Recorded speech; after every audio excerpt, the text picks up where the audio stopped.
A mysterious woman who has been murdered and left in the cold was only named Georgia's Jane Doe for 35 years. Authorities only knew the victim to be Asian descent. And now through DNA technology, and she has been finally identified in 2023. And the suspect better be haunted by what they have done because we will not forget about her.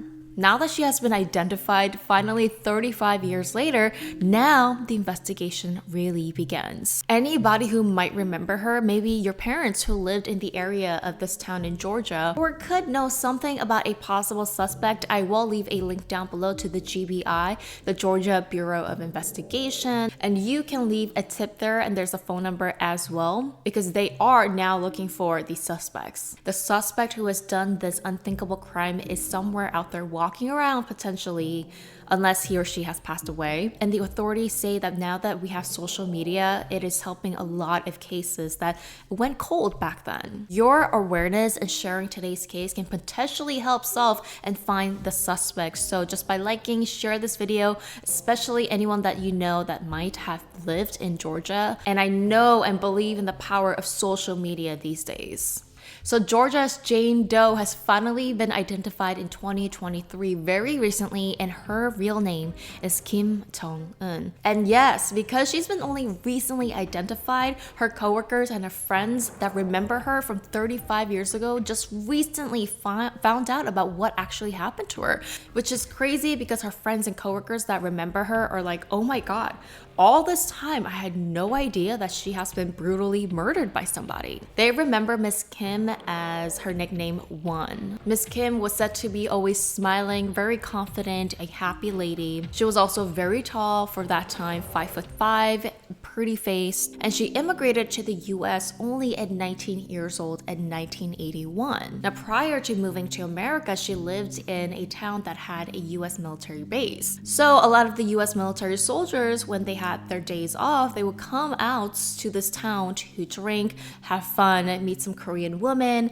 And there was a saying back in the 80s, a lot of Korean women on purpose went to the towns that had like the US military base because it meant that you were able to seduce a US military man and you were able to move and immigrate to the US, the land of free, the land of gold, where you can really live in the riches and at least a better life than in South Korea. So same thing, Miss Kim actually met a US military soldier and his name was James. And at 19 years old, she would immigrate to the US with her newly wedded husband. And now that she's settled in her new country in Georgia, USA, she got a job as a bartender and they lived in this house with her husband. And the very few acquaintances that remember her and knew her at the time when she just immigrated, they do remember that only about 2 years into the marriage, it fell apart and she decided to get a divorce. Her husband was getting physical with her.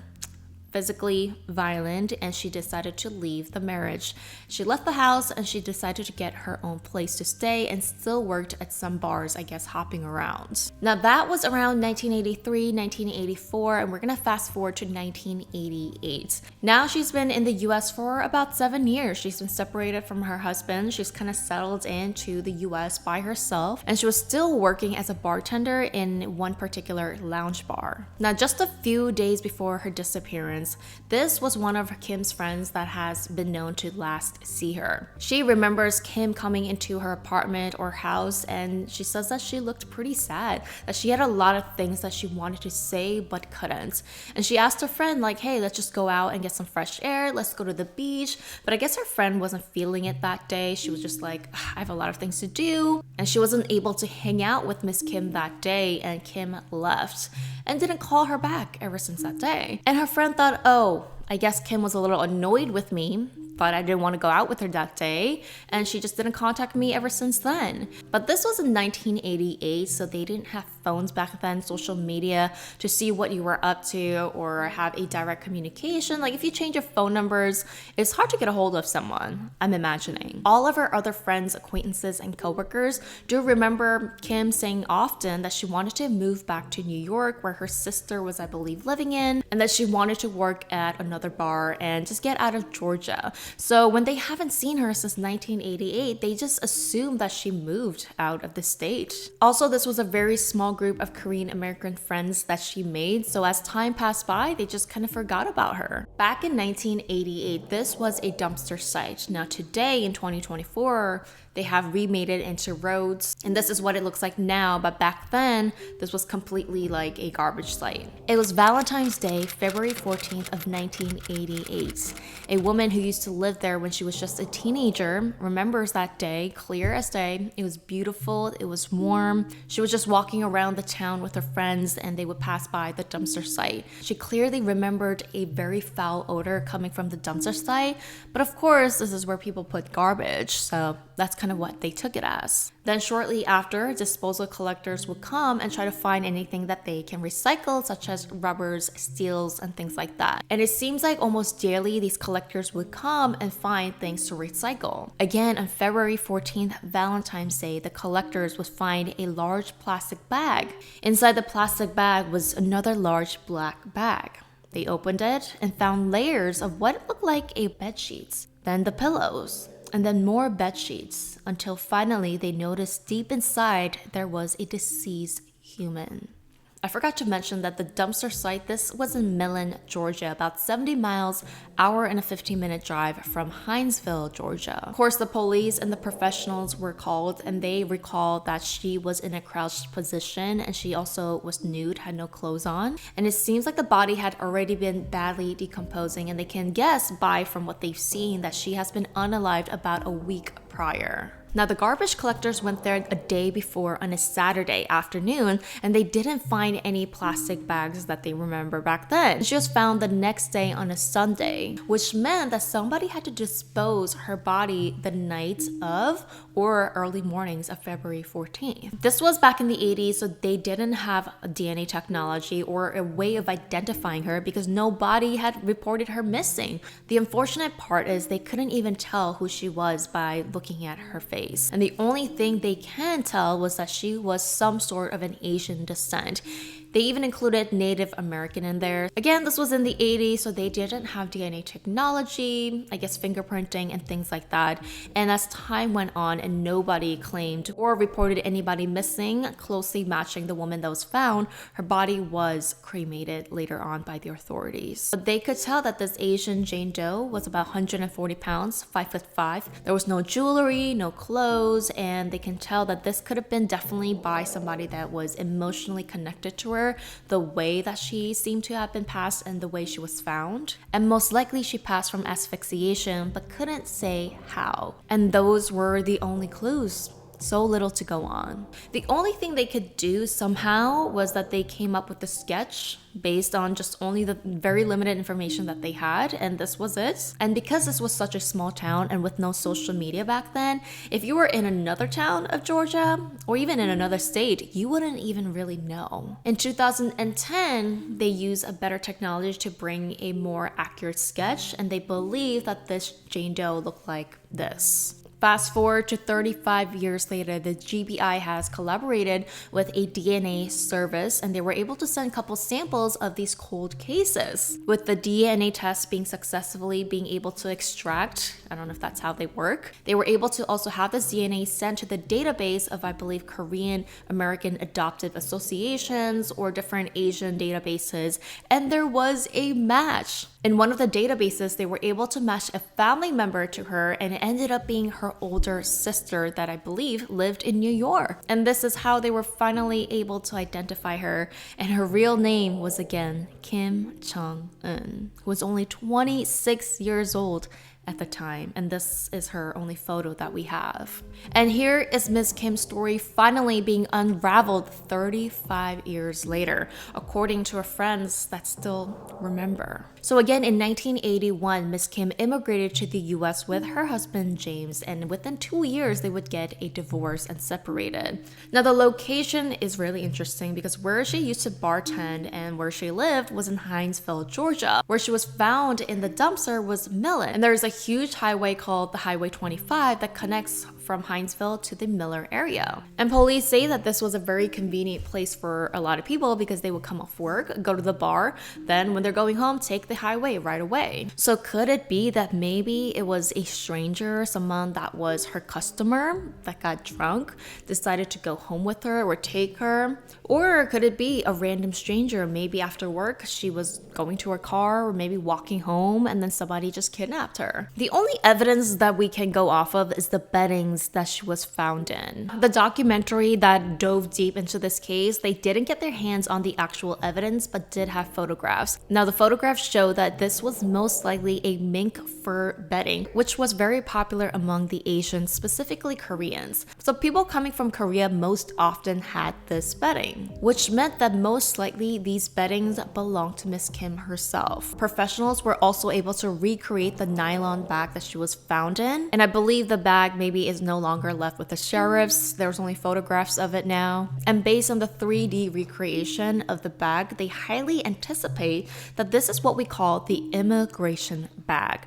This was a soft nylon immigration bag.